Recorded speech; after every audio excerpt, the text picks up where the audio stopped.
Good morning, good afternoon, good morning. This is your Sensei Al Bob, here to tell you a story. What's shaking, gang? About 30 minutes of battery.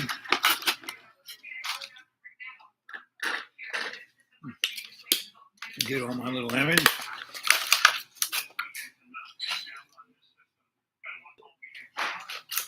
All right.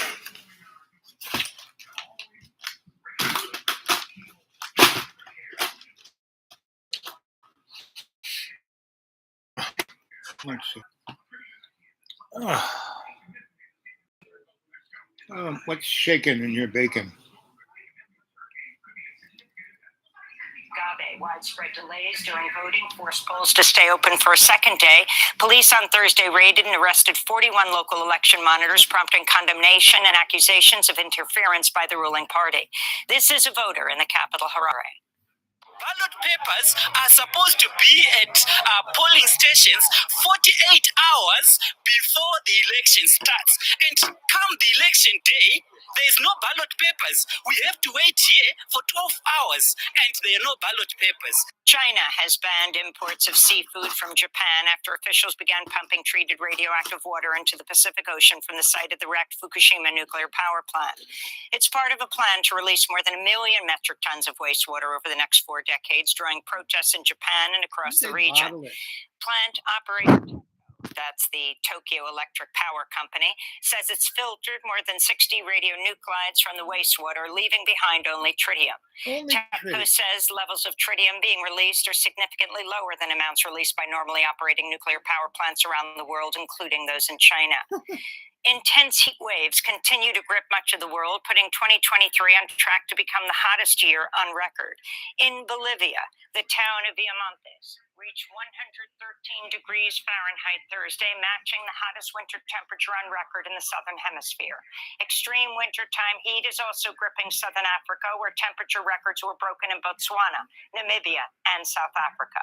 And southern Europe's experiencing a historic late summer heat wave, with hundreds of monthly records falling across France, Portugal, and Spain.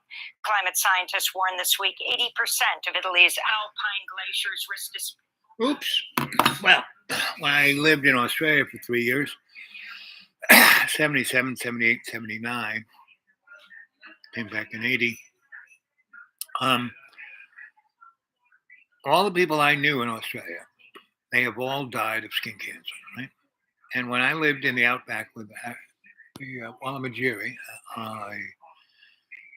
Aboriginal tribe that had existed on the Northern Territories in the area of Christmas Creek, which is about, I don't know, 300 miles south of Ayers Rock. When the white man showed up, they said there was as plentiful as kangaroos.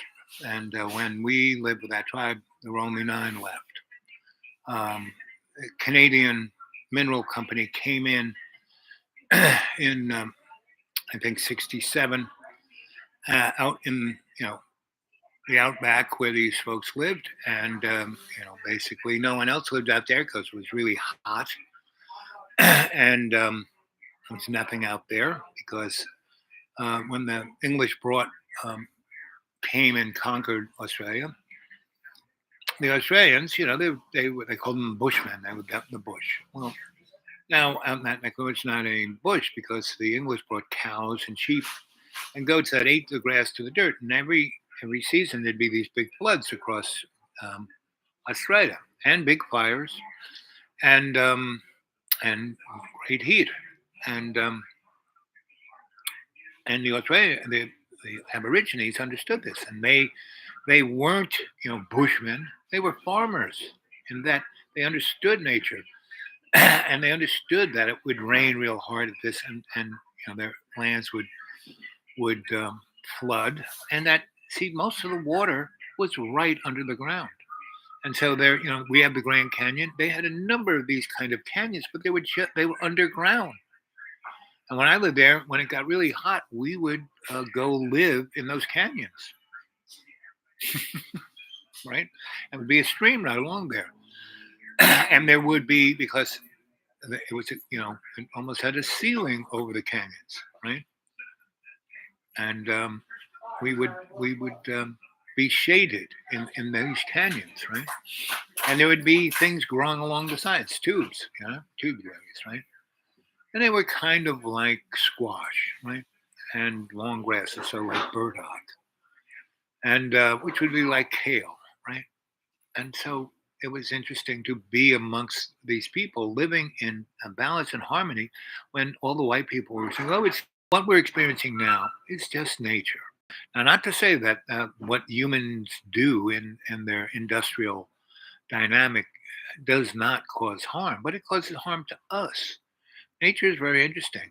When we had the pandemic and everyone, cut back on doing everything, we used, about 1/10 of 1% less gas. It actually did a positive thing to the environment.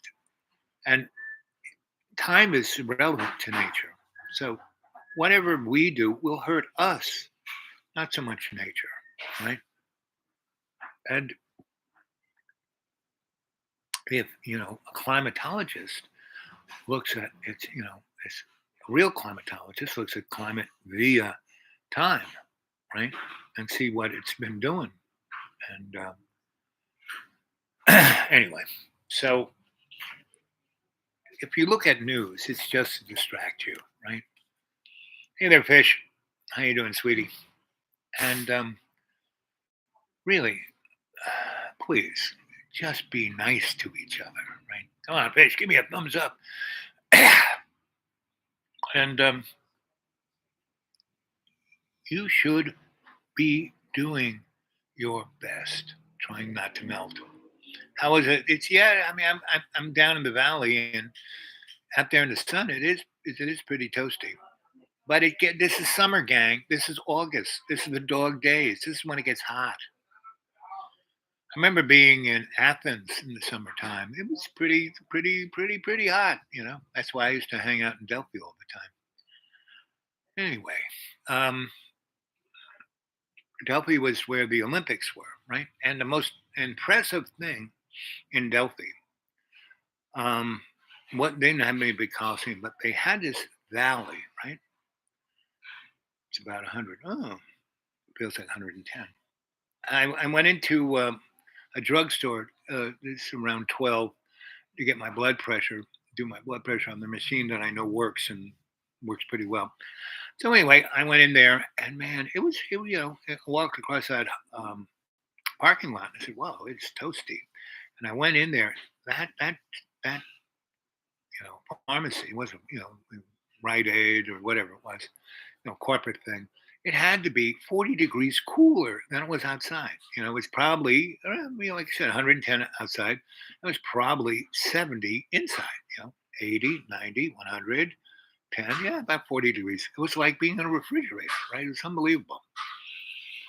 And things of that nature is the real issue. I mean, we are over the top with everything we do. I recycle. I'll buy a bag of these styrofoam cups at Dollar General, not Dollar General, Dollar Tree, right? And be $1.25 for 24. You're not throwing me out, eh? I can stay a few more minutes. Huh? I could stay a few more minutes. Well, we close at 4. I think you're closed. Can I have a little more water? Yeah. Okay. Yeah, we're close. Oh, you're closed. Anyway, see, and they let me stay. They're so nice. Let's see. Anyway, you get the drift. 9 minutes and 16 seconds. What to do? I have no idea what I'm doing tomorrow, whether I'll be on the air or not.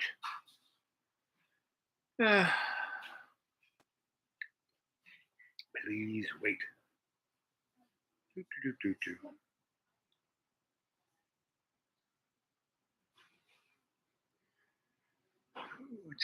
It's sunny. Maybe rain tonight. That'd be nice for my lawn. Tomorrow, no rain. Okay, that's good. Okay, thanks, buddy. You're welcome. Okay. What time is it? Nope, 4:08. So I had breakfast at one of my favorite spots. That's why I did the show this morning. And there were some people sitting outside all smoking. And I sat with them and talked to them. And it was mom, daughter, and granddaughter. And they were all lesbians. And they were quite amazed whenever they're pined. And basically said, oh, and so you're all lesbians and you don't, it's mom, daughter, granddaughter. And they were like, how do you know that? And then I proceeded, yeah, and these are just things you observe because they were obviously lesbians. You know, they were all wearing lumberjack shirts. Right? I kid.